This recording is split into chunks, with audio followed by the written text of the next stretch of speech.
It rises above the landscape of the Pacific Northwest like a sleeping giant, a massive glacier-clad peak that dominates the horizon for miles in every direction, so enormous and so beautiful that the people who live in its shadow have long since stopped seeing it as a threat. But Mount Rainier is not just a mountain. It is a volcano, one of the most dangerous in the entire country. And beneath its serene, snow-covered surface, forces are at work that could one day unleash a catastrophe. And now, at last, that sleeping giant has stirred. Mount Rainier has just recorded its strongest earthquake swarm in decades, a burst of seismic activity beneath the mountain that has captured the attention of scientists and raised urgent questions about what may be happening deep below. And hanging over it all is a sobering fact that transforms this from a scientific curiosity into a matter of life and death. An estimated 90,000 people live in the path of the mountain's greatest hazard, in the zones that would be inundated if the volcano's most dangerous threat were ever unleashed. In this video, we are going to explore what this swarm means and why Mount Rainier is so uniquely dangerous. We are going to understand what the mountain actually is, a towering active volcano cloaked in an enormous mass of ice.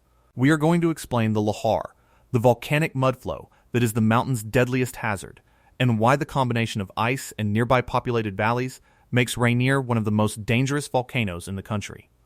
We are going to look carefully at what the earthquake swarm does and does not signify, resisting both complacency and panic. We are going to trace how a Lahar behaves, why it can strike with little warning and even without an eruption. We are going to consider the 90,000 people who live in the path, the warning systems and the preparedness that stand between them and catastrophe, and the geologic record that proves the danger is real. And we are going to reflect on what it means to live in the shadow of a sleeping giant. Stay with us, because this is a story about one of the most beautiful and most dangerous mountains in America, and about the moment it stirred. To understand why this matters so much, you first have to understand what Mount Rainier is, and why it is considered so dangerous.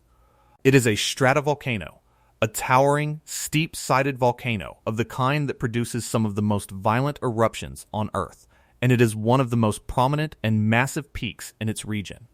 An icon of the landscape, visible from great distances, a symbol of the natural grandeur of the Pacific Northwest. But it is also an active volcano, one that has erupted in the past and that will, at some point in the future, erupt again. What makes Mount Rainier especially dangerous among volcanoes is not just its potential to erupt, but a particular hazard that arises from its unique combination of features, a hazard that threatens the populated valleys below in a way that few other volcanoes can match. That hazard is the Lahar, and it is the key to understanding the danger that Mount Rainier poses. A Lahar is a volcanic mudflow, a fast-moving torrent of mud, rock, water, and debris that surges down the slopes and valleys of a volcano, and it is one of the deadliest of all volcanic hazards. Mount Rainier is especially prone to producing lahars because of a crucial feature. It is covered in an enormous quantity of ice and snow, a vast cloak of glaciers that blanket its slopes. This ice is beautiful, but it is also a source of tremendous danger, because in the event of an eruption, or even certain kinds of collapse, that ice can melt or be mobilized suddenly, combining with the rock and debris of the mountain to form a massive lahar, a wall of mud and rock that races down the mountain's flanks and into the valleys below at terrifying speed. What makes the Lahar hazard at Mount Rainier so uniquely dangerous is the combination of the enormous quantity of ice on the mountain and the presence of populated valleys directly below, valleys that lead from the mountain down toward the lowlands where large numbers of people live. The lahars generated on Mount Rainier can travel far, following the river valleys that radiate out from the mountain, surging downstream for great distances, reaching into areas that are far from the peak itself, areas where towns and communities have grown up in the very paths that the lahars would follow. This is the crux of the danger. It is not just that Mount Rainier can produce lahars, but that those lahars can travel all the way down into the populated valleys, into the communities where tens of thousands of people live, threatening them with a fast-moving flood of mud and rock capable of burying everything in its path. This is why the figure of 90,000 people is so significant, because it represents the population living in the zones that the Lahars would inundate. The areas mapped as being in the path of the mountain's most dangerous hazard. These are real communities, towns and neighborhoods that have grown up in the valleys below the mountain, in the very areas that the geologic record shows have been buried by Lahars in the past, and would be buried again if a large Lahar were to occur. The people living there may go about their daily lives with little thought of the danger, the mountain a beautiful and seemingly benign presence on the horizon, but they are living in the path of a potential catastrophe, in zones that scientists have identified as being at risk from the Lahars that the volcano can produce. 90,000 lives in the path of the mountain's deadliest threat. Now, into this already sobering situation comes the news that has prompted renewed attention and concern. Mount Rainier has just recorded its strongest earthquake swarm in decades. An earthquake swarm is a burst of numerous small earthquakes occurring in a concentrated area over a relatively short period, and swarms are a common feature of volcanoes, often reflecting the movement of fluids or other processes beneath the surface. Mount Rainier experiences earthquakes regularly, and swarms occur from time to time, so seismic activity beneath the mountain is not in itself unusual, but the strength of this particular swarm, described as the strongest in decades, sets it apart, marking it as a notable event. A burst of activity more intense than the mountain has shown in a very long time, and naturally raising the question of what it might mean. It is important to be clear and measured about what an earthquake swarm does and does not signify, because it is easy to leap to alarming conclusions, and the reality is more nuanced. An earthquake swarm at a volcano does not necessarily mean that an eruption is imminent or even likely in the near future. Swarms occur for various reasons, and most swarms at most volcanoes are not followed by eruptions. The movement of underground fluids, the settling of the volcano's plumbing, and various other processes can produce swarms without any eruption resulting. So the occurrence of even a strong swarm at Mount Rainier is not by itself a sign that the volcano is about to erupt, and it is important not to overstate the immediate danger or to spread unwarranted alarm. The scientists who monitor the mountain watch these events carefully, but a swarm alone is not a prediction of catastrophe. At the same time, it would be a mistake to dismiss the swarm as meaningless, because it is exactly the kind of event that warrants close attention, a reminder that Mount Rainier is an active volcano with the potential for future activity, and a signal that the processes beneath the mountain are ongoing. A strong swarm is a notable departure from the usual pattern, and while it does not predict an eruption, it does underscore that the volcano is alive, that forces are at work beneath it, and that the danger it poses is real and ever-present. The swarm is a wake-up call of sorts, a moment that draws attention to a hazard that is easy to forget, a reminder that the beautiful mountain on the horizon is a sleeping giant that could, someday, awaken. And it is a prompt to consider, once again, the sobering reality of the 90,000 people who live in the path of the mountain's greatest hazard. To fully appreciate the danger, it helps to understand just how a Lahar behaves and why it is so deadly, because the nature of the threat is what makes the situation at Mount Rainier so serious. A Lahar is not like a slow, gentle flood that rises gradually and gives people time to escape. It is a fast-moving surge, a torrent of mud and rock and debris that races down the valleys at high speed. And it can arrive with little warning, sweeping away everything in its path. A large Lahar has the power to destroy buildings, to bury communities, to reshape the landscape, moving with such force and carrying such a mass of material that nothing in its path can withstand it. The mud and rock can be many feet deep, entombing whatever it covers. And the speed of the flow means that once a Lahar is on its way, the time to escape may be very short. This combination of speed, power, and destructive capacity makes the Lahar one of the most terrifying of natural hazards, and it is exactly this hazard that threatens the valleys below Mount Rainier. The most alarming aspect of the Lahar threat is that a large Lahar could potentially occur with little or no warning, and not necessarily as the result of an eruption. While an eruption could certainly trigger a Lahar by rapidly melting the mountain's ice, Lahars can also be generated by other means, including the collapse of a portion of the mountain.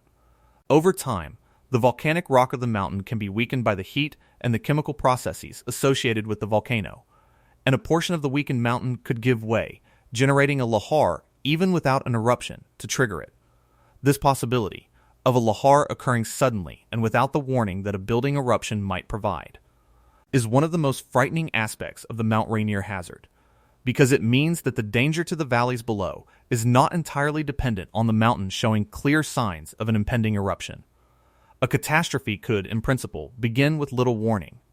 This is why the monitoring of the mountain and the systems designed to warn the population are so critically important. Because a lahar can move so fast and arrive with so little warning, the ability to detect a lahar as it begins and to alert the people in its path as quickly as possible can be the difference between a manageable evacuation and a mass casualty disaster. Systems exist to monitor the mountain for the signs of a lahar and to provide warning to the communities below, giving people precious minutes to move to higher ground and out of the path of the flow. In an event where every minute counts, where the lahar may take some time to travel down the valleys to the more distant communities, an effective warning system can save many lives by giving people the time they need to escape. The importance of these systems and of the preparedness of the communities in the hazard zones cannot be overstated, because in the face of a fast-moving lahar, warning and rapid evacuation are the primary means of survival. The preparedness of the communities in the path is a crucial factor in how a lahar event would unfold, and it is an area of ongoing concern and effort. The people who live in the hazard zones need to understand the danger they face, to know the warning signs, to know the evacuation routes, and to be ready to act quickly if a lahar warning is issued. Communities in the path have worked to prepare, conducting drills, planning evacuation routes, and educating residents about the danger, so that if the worst should happen, the population can respond as effectively as possible. This preparedness is essential, because in a lahar event, there may be very little time, and a population that knows what to do and acts without hesitation stands a far better chance of surviving than one caught unaware and unprepared. The strong swarm serves as a reminder of the importance of this preparedness, a prompt to renew the awareness and the readiness of the communities in the path. It is worth reflecting on the strange situation of tens of thousands of people living, largely without daily concern, in the path of such a catastrophic hazard, because it says something about the human relationship with risk and with the natural world. The valleys below Mount Rainier are beautiful and desirable places to live, and over the years, communities have grown up there, in the shadow of the great mountain, in the very paths that the lahars would follow. The danger, though real, is also relatively rare in human terms, the great lahars occurring at long intervals so that generations can pass without an event, and the memory of the danger fades. People build their homes, raise their families, and live their lives in the hazard zones. The mountain, a benign and beautiful presence, the threat and abstraction that seems unlikely to materialize in any given lifetime. This is the nature of living with a rare but catastrophic hazard, the way that the low frequency of the events allows people to discount the danger, even as the potential consequences remain enormous. It is worth dwelling on the extraordinary quantity of ice that Mount Rainier carries, because it is this ice, more than almost anything else, that makes the mountain so dangerous. The peak is blanketed in a vast system of glaciers, an enormous reserve of frozen water accumulated over the ages on its high, cold slopes, more ice than is found on any comparable peak in the region. In its normal state, this ice is a magnificent and seemingly permanent feature, a shining crown on the mountain. But it is also a loaded weapon, because all of that frozen water, if it were suddenly melted or mobilized, would provide exactly the water needed to turn the loose rock and debris of the mountain into a massive, fast-moving lahar. A volcano without such ice can still be dangerous, but a volcano cloaked in this much ice, poised above populated valleys, carries a special and heightened danger, because the raw material for a catastrophic mudflow is already present in enormous quantity, waiting only for the trigger that would set it loose. The beauty of the glaciers and the danger of the lahars are, in this sense, two faces of the same feature, the ice that crowns the mountain being also the source of its greatest threat. Consider what the path of a lahar would actually look like as it descended from the mountain toward the lowlands, because this reveals how the danger reaches so far and threatens so many. A lahar generated high on the mountain would pour into the river valleys that radiate outward from the peak, funneled by the terrain into these natural channels, and it would race downstream, following the valleys as they descend toward the populated lowlands. As it traveled, it would move through areas increasingly far from the mountain. Areas where the danger might seem remote precisely because they are so distant from the peak, and yet these are exactly the areas where many people live. The valleys that carry the beauty of the mountain's rivers down to the towns below are the same valleys that would carry the Lahars, and the communities built along them, drawn by the rivers and the fertile valley floors, are built in the very channels the mudflows would follow. This is the geography of the danger, the way the valleys connect the icy peak to the populated lowlands, turning a hazard born high on the mountain into a threat to communities far below. There is a crucial element of timing in all of this that shapes the possibility of survival, because the Lahar, for all its speed, does take time to travel down the long valleys to the more distant communities. For areas close to the mountain, a Lahar might arrive very quickly, leaving almost no time to react. But for the communities farther down the valleys, there may be a window, a span of minutes, between the generation of a Lahar high on the mountain and its arrival in the populated lowlands.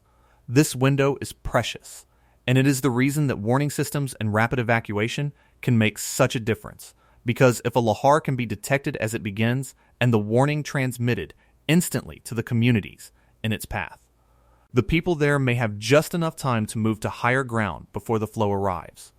The whole strategy of surviving a Lahar rests on this narrow margin of time, on detecting the flow early and warning the population fast enough to outrun the mud. It is a race against a torrent, and the systems designed to give people a head start are quite literally life-saving. The geologic history of Mount Rainier makes clear that the Lahar threat is not hypothetical, because the mountain has produced large Lahars in the past, and the evidence of these past events is written in the landscape of the valleys below. The very ground on which some of the communities are built is composed, in part, of the deposits of past Lahars, a physical record of the flows that have come down from the mountain over the ages and buried the valleys below. These past events demonstrate that the Lahars are a real and recurring feature of the mountain's behavior, not a mere theoretical possibility, and they show the extent of the areas that have been inundated before and would be inundated again. The geologic record is a sobering testament to the power and the reach of the Lahars, a warning from the past about the danger that persists into the present, and a reminder that what has happened before can happen again. Understanding the scale of the potential disaster helps to convey the gravity of the situation, because a large Lahar reaching the populated valleys would be a catastrophe of enormous proportions. With 90,000 people living in the hazard zones, a major Lahar that struck without adequate warning could cause a staggering loss of life, along with the destruction of homes, infrastructure, and entire communities. The economic damage would be immense, the human toll potentially catastrophic, and the disruption to the region profound. This is the scale of what is at stake, the reason that the hazard at Mount Rainier is taken so seriously by the scientists and officials responsible for monitoring the mountain and protecting the public. It is not a minor or a localized threat, but a hazard capable of producing one of the deadliest natural disasters imaginable, striking a large and populous area with a fast-moving flow that could arrive with little warning. Given all of this, the recent swarm, while not a prediction of imminent catastrophe, is a valuable and important event, because it focuses attention on a hazard that is easy to overlook and reminds everyone of the reality of the danger. The strongest swarm in decades is a notable occurrence, a signal that the mountain is active and that the processes beneath it continue, and it prompts the scientists to watch even more closely and the communities to renew their preparedness. In this sense, the swarm is a gift of sorts, a warning that comes without the catastrophe, an opportunity to remember the danger and to prepare for it before the real event arrives. The worst outcome would be for the danger to be forgotten, for the preparedness to lapse, for the population to become complacent, and the swarm helps to guard against this by bringing the hazard back into focus and reminding everyone of what is at stake. The situation at Mount Rainier is also a broader lesson about the volcanic hazards that exist across the region and beyond, because Mount Rainier is not the only dangerous volcano in the Pacific Northwest, nor the only one with populated areas in its potential path. The region is home to a chain of volcanoes, part of a larger belt of volcanic activity, and several of them pose hazards to the surrounding populations. Mount Rainier is perhaps the most dangerous because of its combination of enormous ice cover and nearby population, but the broader lesson applies to the whole region and to volcanic areas around the world. Living near a volcano carries a risk, one that is easy to ignore during the long quiet periods, but that is real and that demands respect, monitoring, and preparedness. The swarm at Mount Rainier is a reminder of this broader reality, of the volcanic dangers that lurk beneath the beautiful peaks of the region and that require ongoing vigilance. What should the people in the path do with this information, and how should the rest of us understand the situation? The most important response is not panic, but preparedness, an informed awareness of the danger combined with the readiness to act if the need arises. For the people living in the hazard zones, this means understanding the danger, knowing the evacuation routes and the warning systems, and being ready to move quickly if a Lahar warning is issued.